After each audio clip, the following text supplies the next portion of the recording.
Good morning all. Today, K.R. Srinarayana College, Valancheri is witnessing the 5th day of Dishana 2021 Multidisciplinary International Webinar Series. Department of Mathematics is today organizing the webinar on the topic An Invitation to Uniform Convergence. So, on behalf of the college and management, I invite you all to the program. Let's start the program with a prayer. എങ്ങുമെങ്ങും നിറയും ഗണിതമേ N മനസ്സിൽ കുടിയിരിക്കണമേ ഗണിത ചിന്തയാൽ പൂരിതമാക്കുവാൻ N മനസ്സിനെ സജ്ജമാക്കണമേ എങ്ങുമെങ്ങും നിറയും ഗണിതമേ സകല ശാസ്ത്രത്തിൻ റാണിയായി വാഴുന്നു സർവലോകത്തിൻ ഈണമായി തീരുന്നു സംഖ്യയും പിന്നെ രൂപങ്ങളും ചേർന്ന് ശക്തി സൗന്ദര്യമോജസേകിടുന്നു എങ്ങുമെങ്ങും നിറയും ഗണിതമേ വളർച്ചയ്ക്കായി ജീവിതം നൽകിയ ഗണിതശാസ്ത്ര പ്രതിഭകളൊക്കെയും എന്നുമെന്നും നമസ്കരിച്ചിടുവാൻ ഓർമ്മയിൽ തങ്ങി നിൽക്കുമാറാകണേ എങ്ങുമെങ്ങും നിറയും ഗണിതമേ എൻ മനസ്സിൽ കുടിയിരിക്കണമേ ഗണിത സൗന്ദര്യമാസ്വദിച്ചിടുവാൻ എൻ മനസ്സിനെ സജ്ജമാക്കണമേ എങ്ങുമെങ്ങും നിറയും ഗണിതമേ. I now invite Dr. Jidin M for the welcome speech. Sir, please. Thank you, Nuha. Respected Principal, Dr.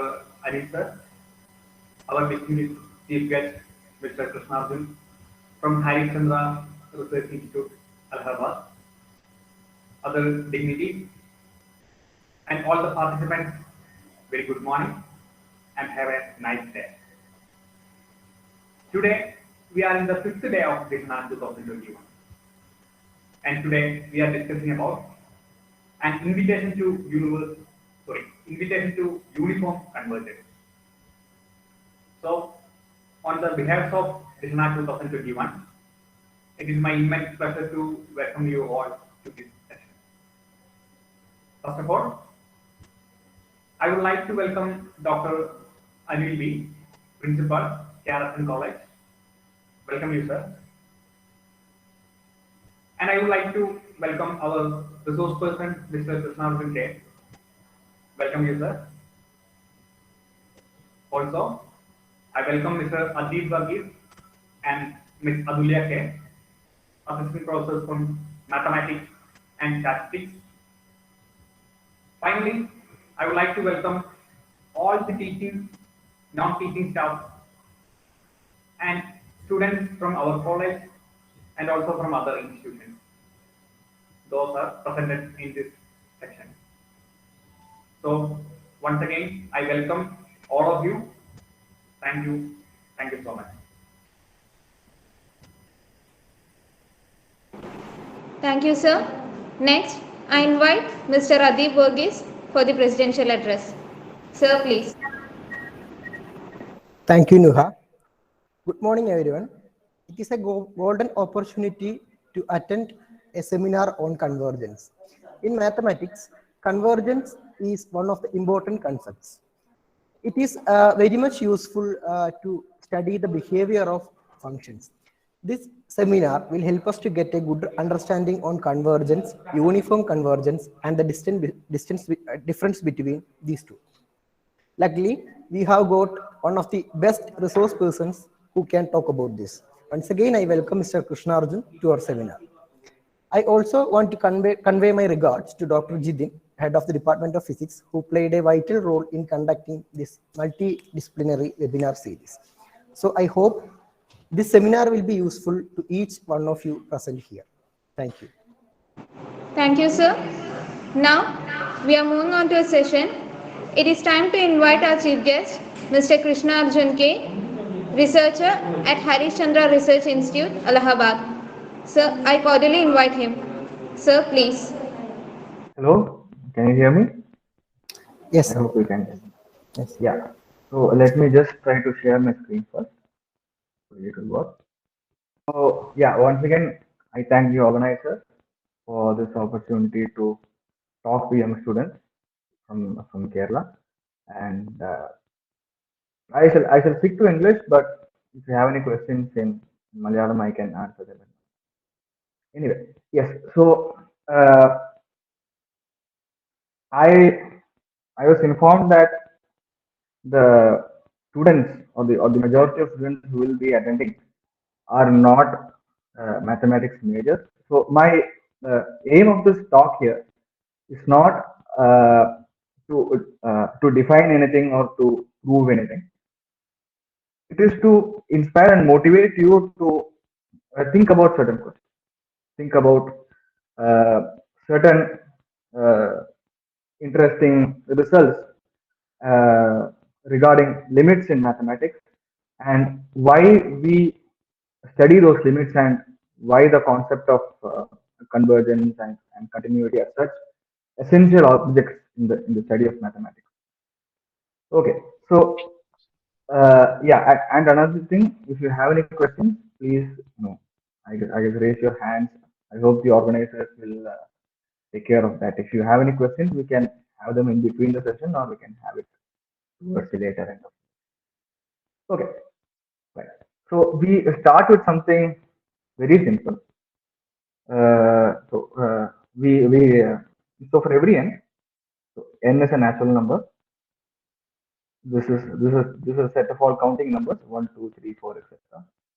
This is the first thing that we see in the math class, right? 1, 2, 3. So we are starting from that. Excuse me, sir. Hello. Sir, excuse me.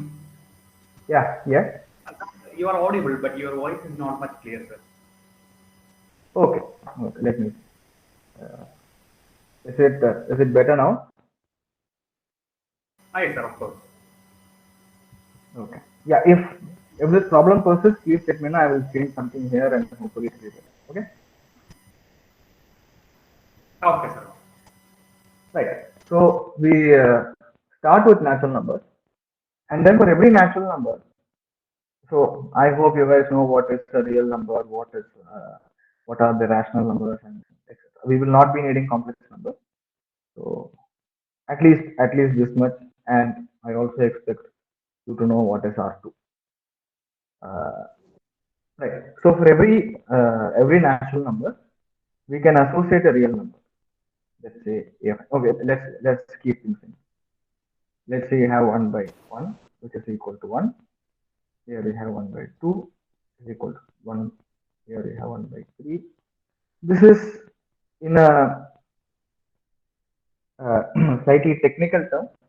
This is a function from n to r. The term for this is a real sequence.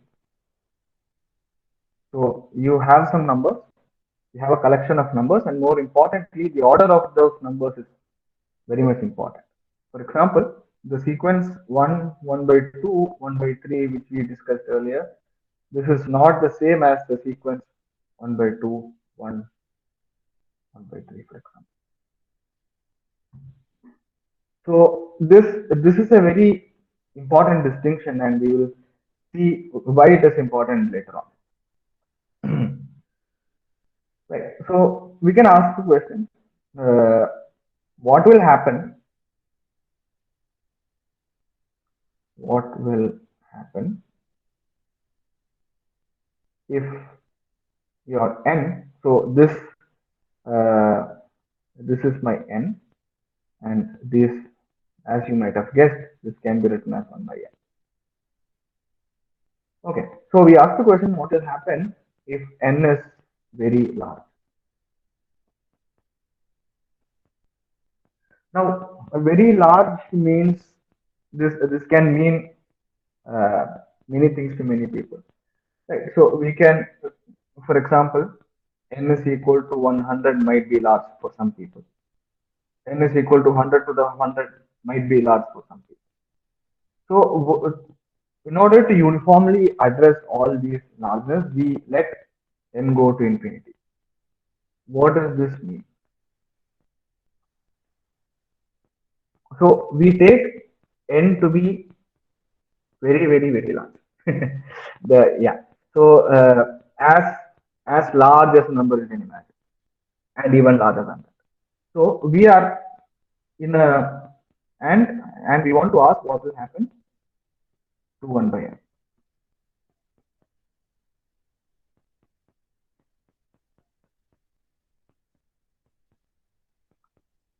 Right. So this is something easily observable. Is that as your n becomes larger, n grows, 1 by n becomes small. Or in other words, this small can be replaced by goes to 0. Now this is, so if you can take a few examples, if you take 1 by 2, this is 0.5. If you take 1 by 10, this is 0.1. Let's say 1 by 100 or 1000, if you take it, is 0.00. Right. So these numbers are going closer and closer to 0. For example, if you take the real line, this is 0, this is 1, let's say. Then this is your first 0.5, 0.1 is somewhere here, and 0.001 is somewhere here. Okay, so you can easily see that this is going to 0. So it is jumping closer and closer to 0. Now this is precisely the idea we want to capture using a limit. Right. So the mathematical way of writing this is that limit n goes to infinity, 1 by n equal to 0. So whenever you see these types of notations, these are just shorthand notations. Like they carry the meaning which we give them. So it is important to know what these notations mean, and this is the meaning of this notation. As you let your n grow larger and larger, your 1 by n grows smaller and smaller, and it is getting very, very close to 0. Now it is an important side note here is that even though 1 by n goes to 0, this is the notation for that. 1 by n goes to 0. 1 by n is never equal to 0. This is for any n. This is a very important observation, and you, as students, you might not understand the gravity of this observation, but this is very important. Yeah. So now this is not the only sequence. This is not the only thing that can go to 0. You can have plenty of. So I do not want to get into the definition of a limit. You can find it anywhere in any standard textbook. I just want to motivate why we need those. So another example is if you take 1 minus 1 by n, this the limit and goes. So this is again a sequence. For every natural number, you can associate this real number. This is equal to 1. This is again something easily which you can do. Right. So now I would like to discuss about something a bit more delicate. So let us stick to sequences which are converging to 0. You can easily modify this argument to sequences which are converging to any other real number, but we will stick to sequences which are converging to 0 so that we have an ease of exposition. We can understand things better. Right. So you have 1 by n. This is a sequence which we saw, which is converging to 0. And sorry, hello. Yes. If you have 1 by root n, this is again converging to 0. And for example, if you have 1 by logarithm of n, this is again converging to 0. Now, there is a very clear distinction between these three sequences. All of them are converging to 0, and that can be easily seen, for example.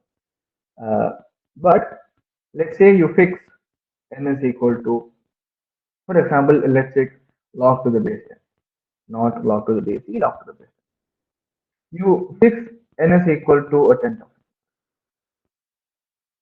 Okay. So, and if you evaluate 1 by n, this is equal to 0.0001. Right. And if you evaluate 1 by root n, this is 1 by 100. This is equal to 0.01. Right. And if you take log, sorry, 1 by log n to the base 10, this is equal to 1 by 4. This is equal to 0.2. So if you again look at the real axis, you have 0 over here, you have 1 over here. Your 1 by n is very close, somewhere here. Your 1 by root n is somewhere here, let's say. And your 1 by log n here. So even if you go to enter the n is equal to 10,000, let's say this is a reasonably large number. This is for the case of evaluation. This is a reasonably large number. And I can see some people have raised their hands. Don't know if I should address them. Hopefully the organizers can let me know if there are any serious questions. Okay, right. So you have these things, and even though all these sequences go to 0, 1 by n, 1 by root n, 1 by log n, all these things are going to 0, but the rate at which they go to 0 is different. How fast they're going to 0, that is different. And this is something which will come back to us, and this is something again which is important for us later on. They converge.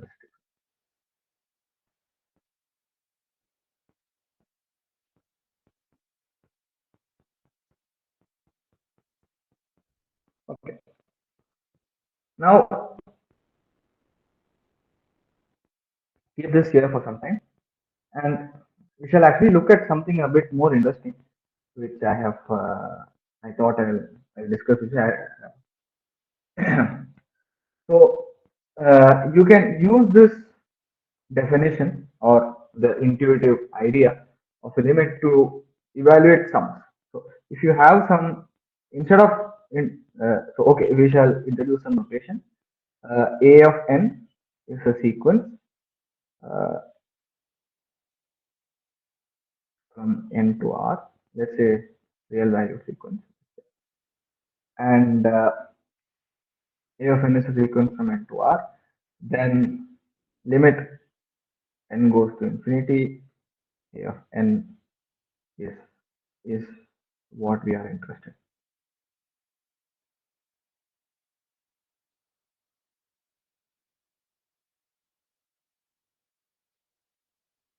Right. So another interesting thing that you can do with this limit is that you can consider summation n is equal to 1 to infinity. Yeah. This is called a series, not a sequence. There is a distinction. And the definition of this is that limit n or m goes to infinity, summation n is equal to 1 to m a of n. Right. So you take the partial sum up to a limit, and then you let that limit go to infinity, and so all these things are real numbers. All these things are real numbers, and they are well defined. So the reason why we need such a definition is that you do not know how to add infinitely many numbers. So if you have defined addition properly, you can add only finitely many numbers. Only that makes sense in the purest mathematical terms. And you do not know how to add infinitely many numbers because the process is non-terminated. So if you have some 10 numbers, you can add them one by one, and the process will terminate after the 10th step. If you have 100 numbers, you can add 100 of them, and the process will terminate after the 100th step. But if you have infinitely many numbers, you can keep on adding, and that process will not terminate. So that the entire process of adding an infinite number of numbers is not defined. It's not well defined. So that is why we have to. This is a definition that we are giving. So we are extending the process of adding finitely many numbers to the infinite case by taking the limit. Okay.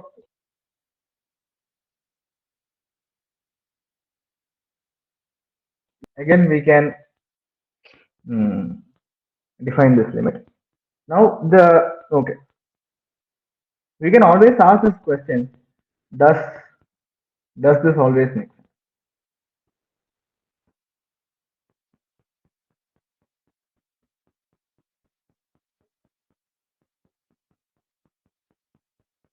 So we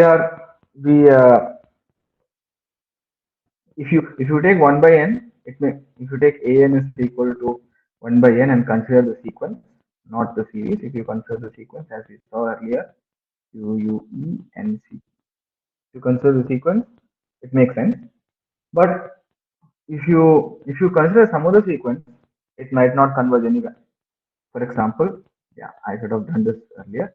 If you take an is equal to minus 1 to the power n, if you consider the sequence, this this thing is not convergent because this is like 1 minus 1 1 minus 1 etc. This is not going anywhere. It is oscillating between the points minus 1 and 1.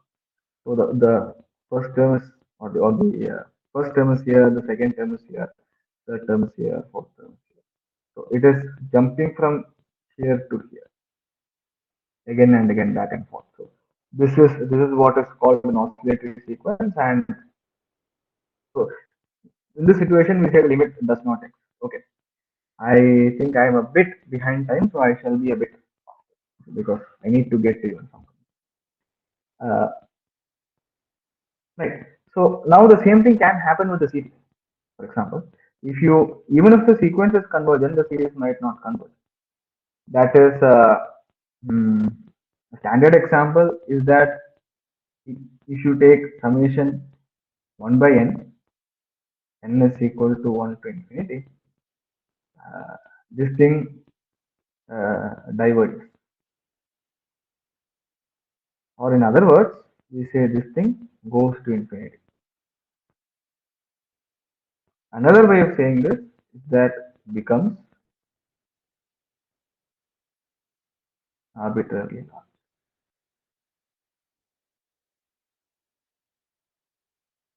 So this this means that if you give me any positive real number, whatever large real number that you can think of, I can find an m.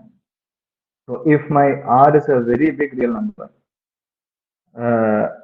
there exists an m in natural numbers such that summation n is equal to 1 to m, 1 by n is bigger than r. Right. So yeah.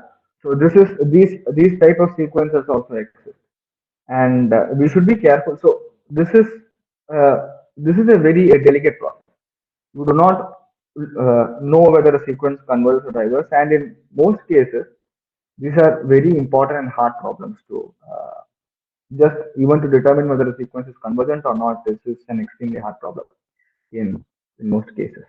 Right. So let us look at some examples. Let us look at some examples, and we shall see that. So if you take for example summation 1 by 2 to the power n, where n is 1 to infinity. This is an easy example, and the limit is equal to 1. So how do you check this limit? Then we need to consider the limit m goes to infinity, summation n is equal to 1 to m 1 by 2 to the power n. This is a geometric series, and you can directly apply the formula for them. Right? A 1 by 2 into 1 minus 1 by 2 to the power m. I might be wrong here. You can just it is m minus 1 or m. I'm not sure.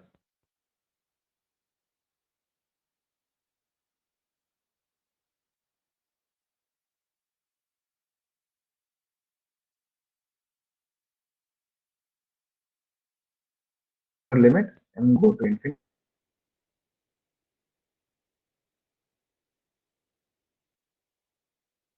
All these things does not depend on m. Right. Right. So this is the only place where the term is depending on m, and as your m goes to infinity, you can see that this 1 by 2 to the power m goes to 0. And the one of the easy tricks here is that you can, if you want to evaluate this limit, you can directly replace this by 0, and you will get the answer as 1.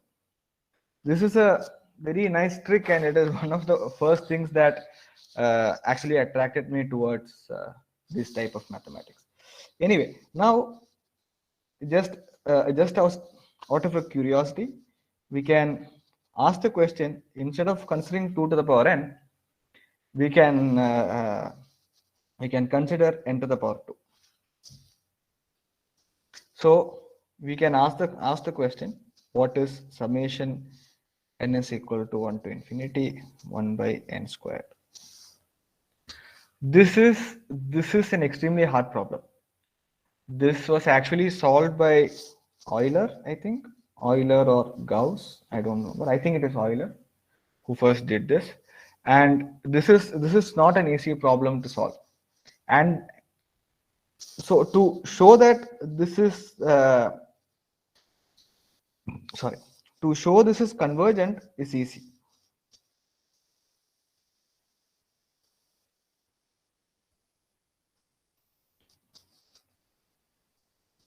One of the standard ways to do is to use the integral test. But to evaluate the limit is an entirely different question altogether. Right. So you can have the and the limit is actually equal to pi square by 6. So out of nowhere, we get a pi. So you're just summing some rational numbers, and out of nowhere you're getting a pi, and over 6. This is this is something that should excite you.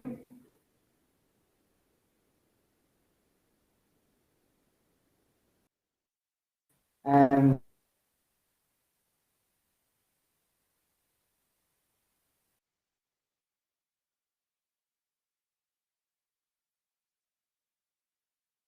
hello. Yes, we can hear you now. Yes. Okay. Yeah. Sorry for that. So as I was saying, if you consider summation 1 by n square, this is equal to pi square by 6, and this is historically a very important problem. Similarly, if you consider 1 by n to the power 4, we have a pi to the power 4 over here, and you would be forgiven if you guessed something like pi to the power cubed by something. But we do not know whether something like this is true or not. In fact, for summation n is equal to 1 to infinity 1 by n to the power k is well known if k is even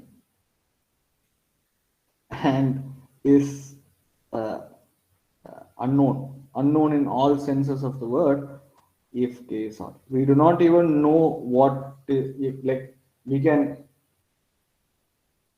evaluate the terms, but apart from that we do not know anything, like will there be a pi and will there be of the form pi square by something, pi cube by something.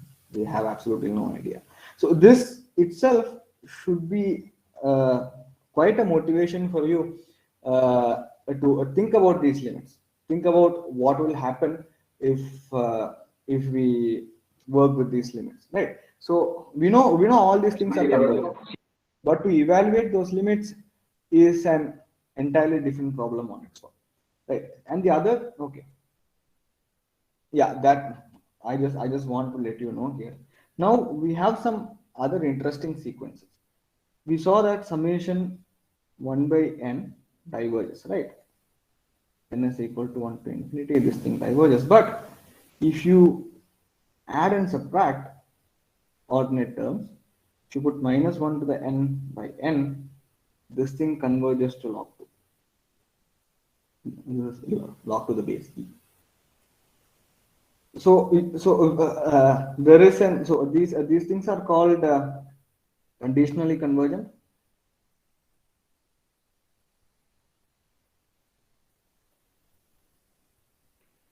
And you have a very interesting theorem of Riemann called the Riemann rearrangement theorem.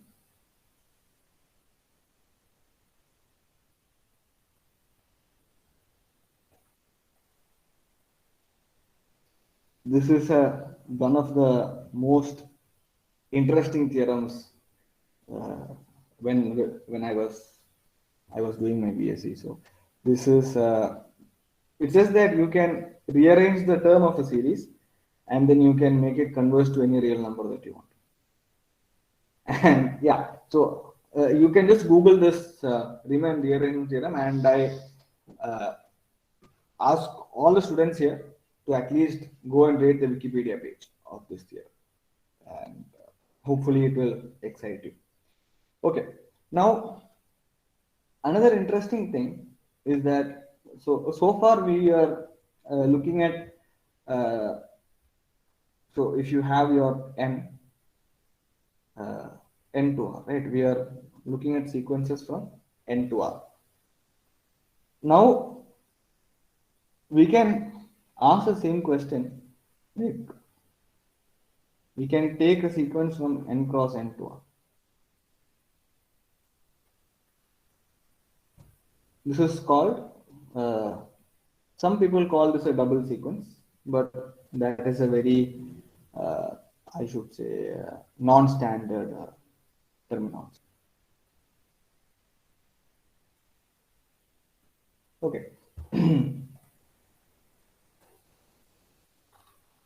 Right. So one example for this is that you can take a.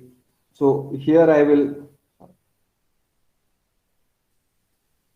So here I can denote my members as a of n comma n.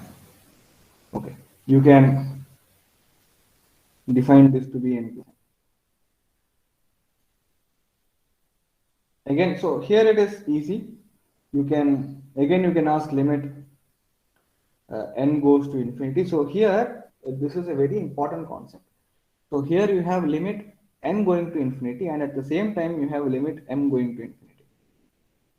Right? You want both these things to go to infinity, and you can ask what will happen to a of n comma n. Now this thing is clearly going to infinity. Like this thing will clearly become very, very large. But what if you had a of n comma m equal to n minus n? This is a very interesting topic.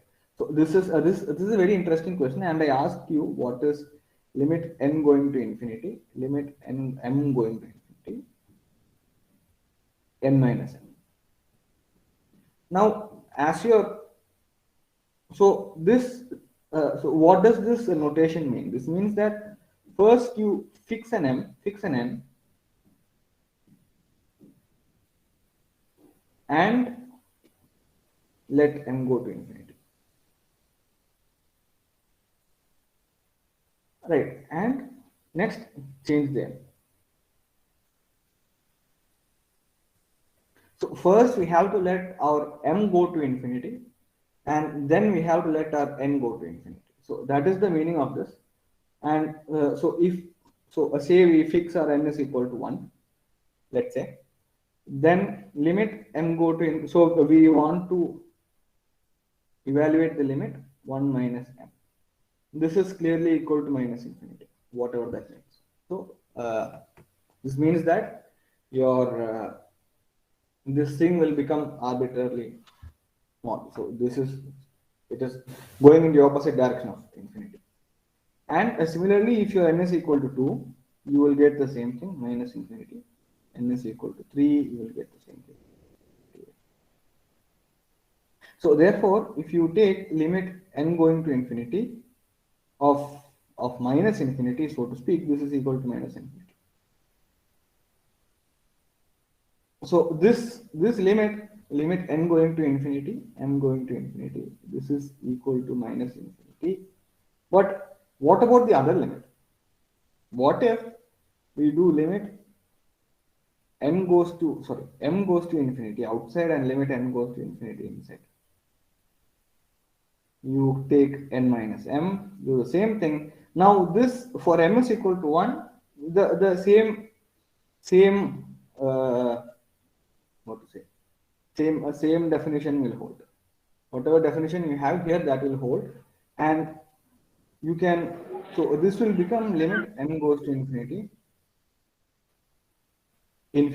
So these are all I should say this is mathematically bad notation, because infinity as such does not have meaning, but I hope you understand what I am trying to say here. This is again equal to infinity. So these two things, on the one hand you have minus infinity, on the other hand you have infinity. So we have that limit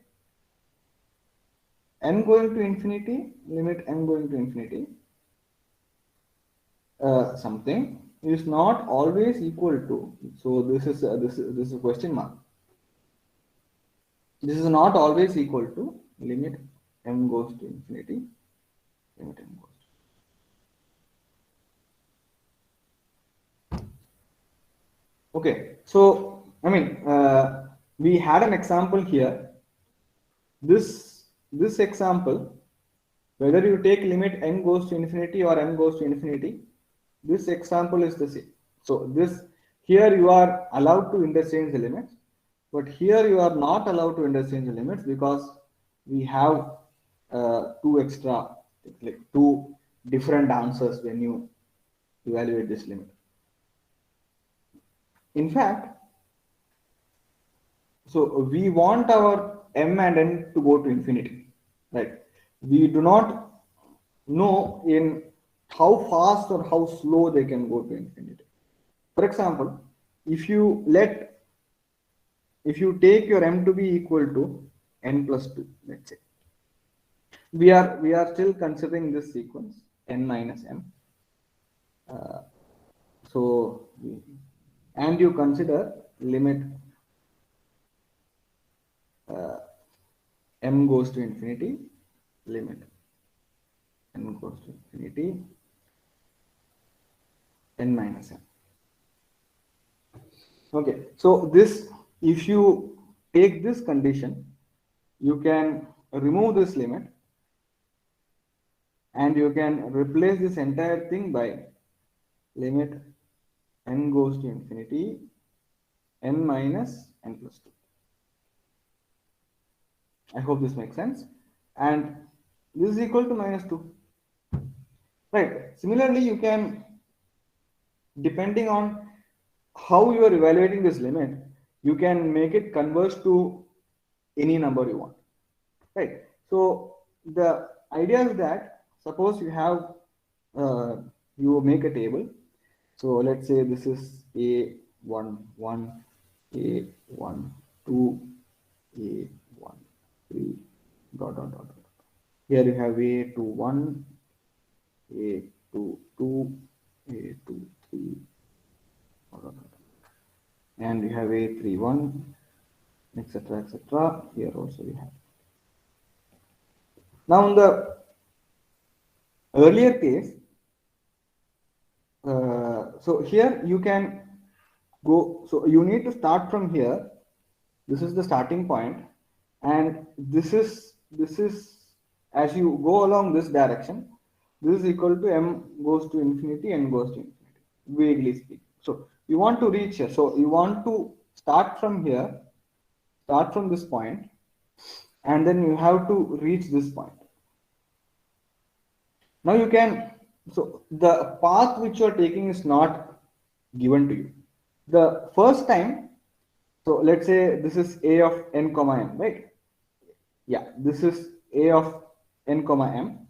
Now, if you're letting your m go to infinity first, then you are traveling first in this direction, right? So you are going here, going here, going here, reaching somewhere, whether this exists or not is another question, and then you are coming here. That, and we got minus infinity for that. If we start like this, we come here first, and then we go here, we got infinity. This was the second example that we did. This is what is known as interchanging the limits. And if you choose m to be n plus 2, then we are considering, let's say a13. So you are, this is your first step, right? And then you have a24 somewhere over here, a35 somewhere over here, and that is, so you are, if you go like this to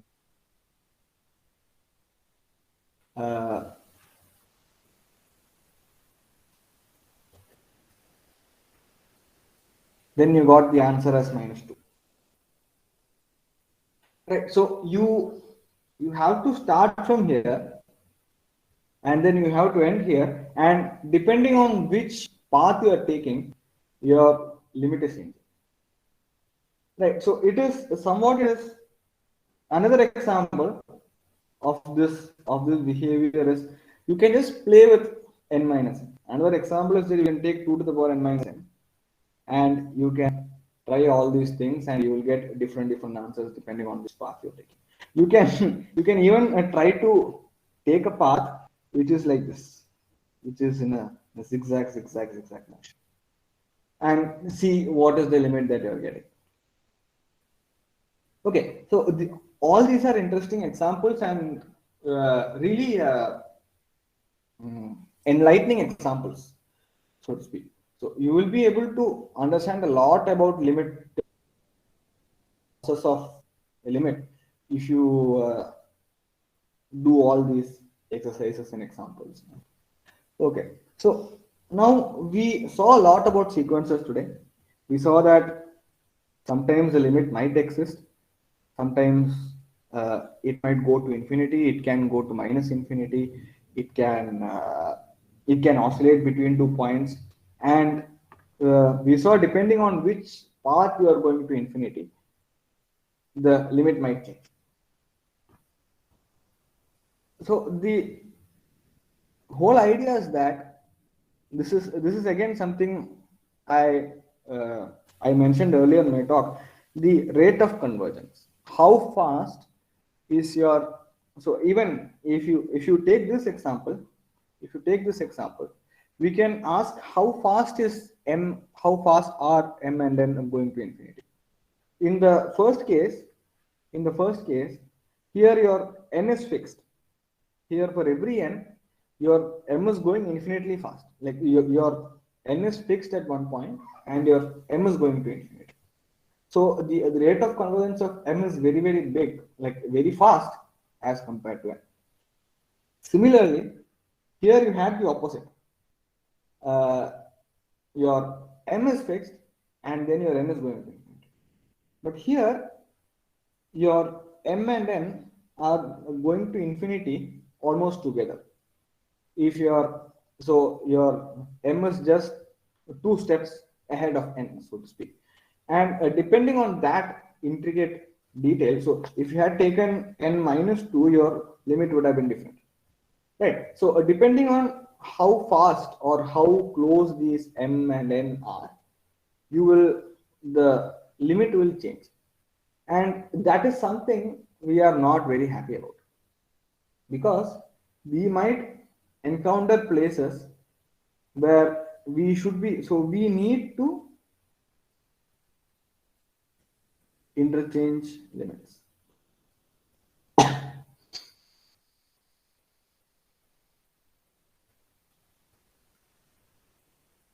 So as mathematicians, we will end up in situations where we need to interchange the limit, right?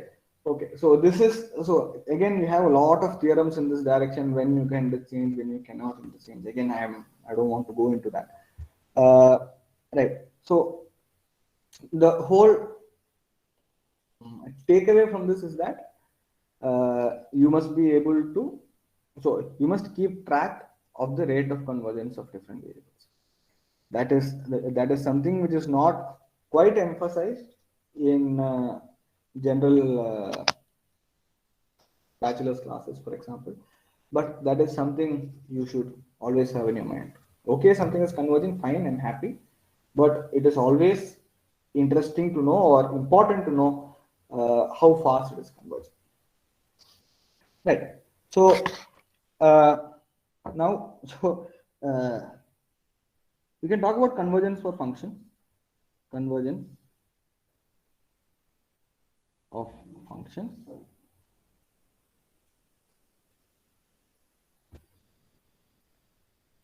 Right. So here again, so let us take the simplest of examples. Take a function from, let's say, 0, 1. So here you need to talk about a sequence of functions, not just one function. You need to talk about a sequence of functions.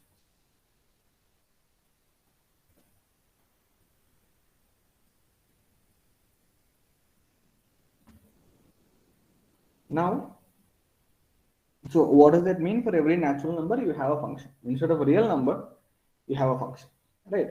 So you can take fn from, since I'm a little bit short of time, I shall go straight into the example that I want to discuss with you. So you can take from 0, 1, closed interval 0, 1 to closed interval 0, 1. And you can define your fn of x to be equal to x to the power n. This is a standard example. This will be taught in almost analysis classes, and this is one of the first examples that you see where a function does not converge nicely, so to speak. Right. So you can now observe that we have two variables here. One is x and one is n. So you can take limit, either you can take limit x going to something, some a, so to speak. This is one limit, and then you have the other limit n going to infinity.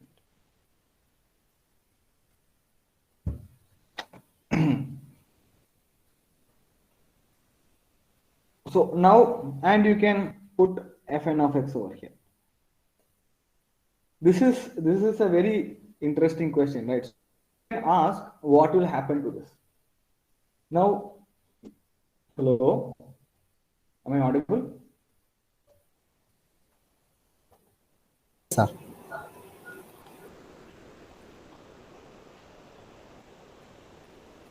Yes, you are audible.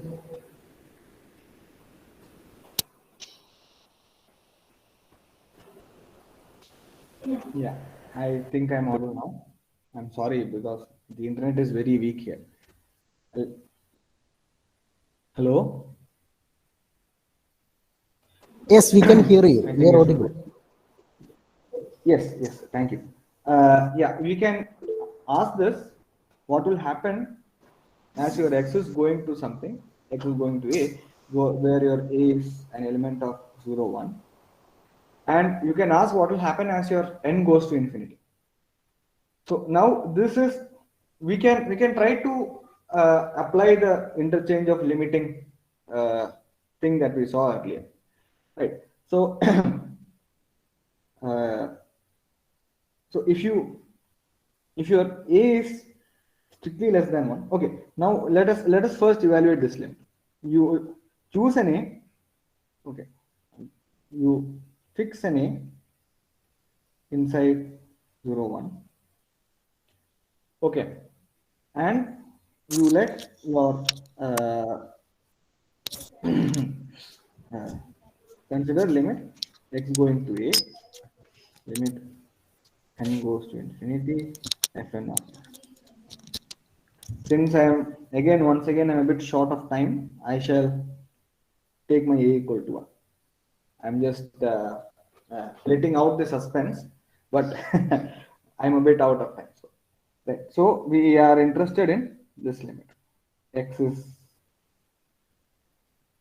is going to 1, and this limit, since the domain is 0 to 1, since the domain is 0 to 1, our x is going to 1 from the left. So this is again not so standard terminology, but I think this is something that is being practiced in colleges. Anyway, so since the domain is 0, 1, all the x is approaching 1 from the left, and that is very important for us. So you fix an x, fix an x. So again, we can use the same definition of this limit that we saw earlier, and you fix an x which is less than 1, and you consider limit n going to infinity of fn of x. This is equal to limit n going to infinity x to the power n, and since my x is less than 1, this limit is equal to 0. Right. So if you consider, so therefore this limit x going to 1, limit n going to infinity fn of x equal to 0. I hope it's clear till then.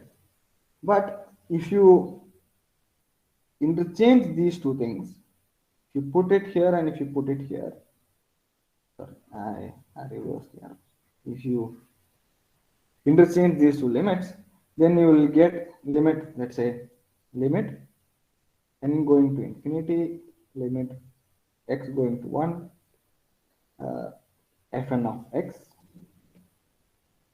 So you fix an n, and then you let this limit go to infinity. This is equal to, you will get limit n going to infinity. Now your fn of x is x to the power n, and limit x going to 1, x to the power n is equal to 1. So here you have a limit n going to infinity 1, which is equal to 1. Again, as we saw earlier, these two limits are not the same. Now if you, so hence your fn of x is not uniformly convergent.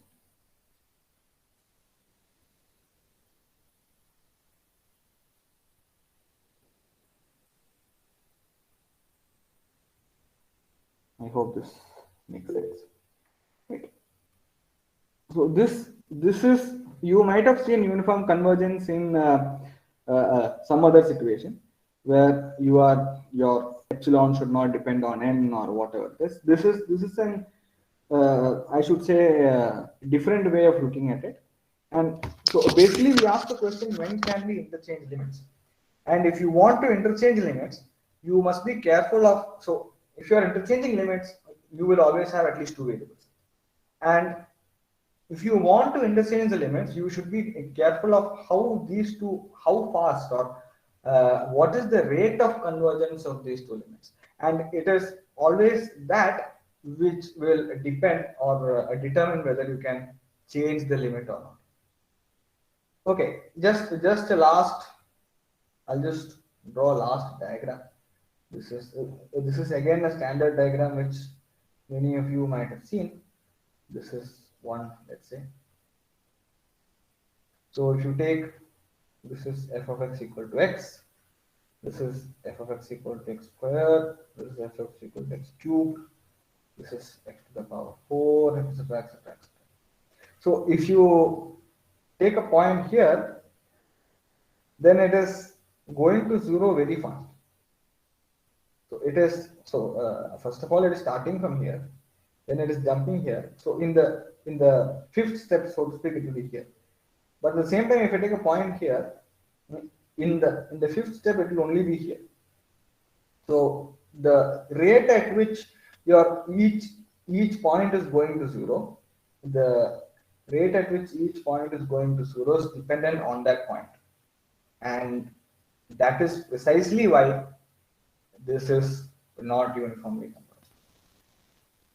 Okay, I think I'll stop here. I hope I have done some justice to whatever I set out to talk about. And yeah, if you have any questions, please let me know. I see that the number of participants has halved during the time of my lecture. Hopefully, I have done something. Usually, I think that happens to all mathematics seminars. No, these type of questions, this might seem very easy and not so important, because even while I was doing my BSc, I had the feeling that this is not that important. Why are we learning all these things? But it turns out that a lot of open problems in mathematics, a lot of important problems, important results in mathematics have to do with checking the convergence and finding the limit of certain sequences. This is such an a core idea, or this is so much close to the soul of mathematics that you can never do mathematics without the good idea of limit and convergence and all. Yeah, I see a lot of raised hands, but I don't see anyone asking questions. I think you haven't explained detailed, went too much into uniform convergence. I think the issue. No, I just wanted to emphasize the fact that the rate of convergence is very important. If you are just dealing with one variable and you are evaluating the limits, the rate of convergence does not come into the picture. And as far as our BSc mathematics goes, we are just dealing with one variable, limit x going to somewhere or n going to somewhere.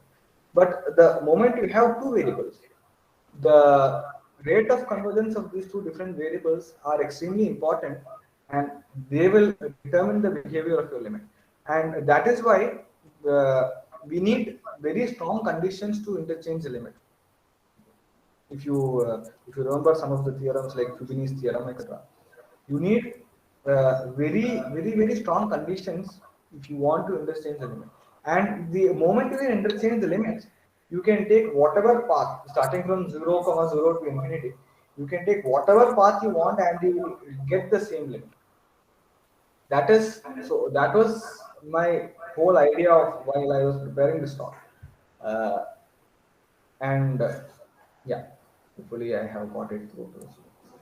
Yes. Yeah, also the convergence of series 1 by n, I actually thought it was I actually thought at the first time when I saw some series 1 by n, I thought it will converge, but yeah, exactly. That was one of the first things that made me actually look at these things twice. In the sense that you see 1 by n, you see You have seen series 1 by n squared, it is converging. You have seen, so you naturally expect series 1 by n to converge because the terms are becoming so small, right? But it is diverging. But that is like one of the, what to say, really, or points in my mathematics student life, which really made me be wow about mathematics. There is so much intuition, but there is so much counterintuitive things are also there. Yeah, that was a very nice point that you made. I expected that you might talk about summation sequence series 1 by n. Okay.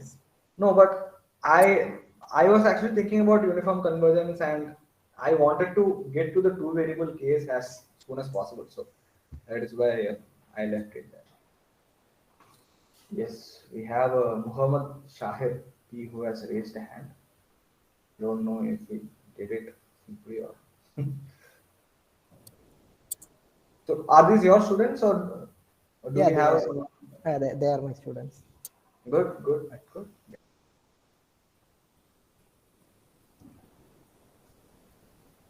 I think they're waiting for the form. Has the form been given? Yeah, yes, absolutely. Anyway, thank you so much. Sure.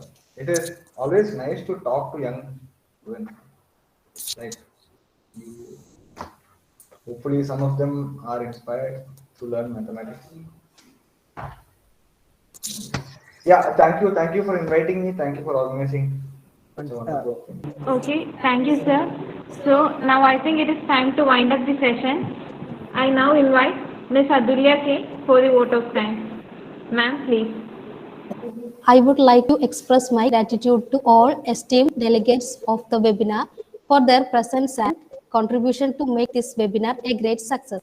I extend my gratitude to our Honorable Chief Guest, Mr. Krishnarjun, to take out time from his busy schedule to grace the event. And also, we are grateful to you, sir, for sharing your deep knowledge and findings about uniform convergence with us. Once again, thank you. Thank you so much, everyone. Okay, thank you all. Now let us wind up the session. Thank you.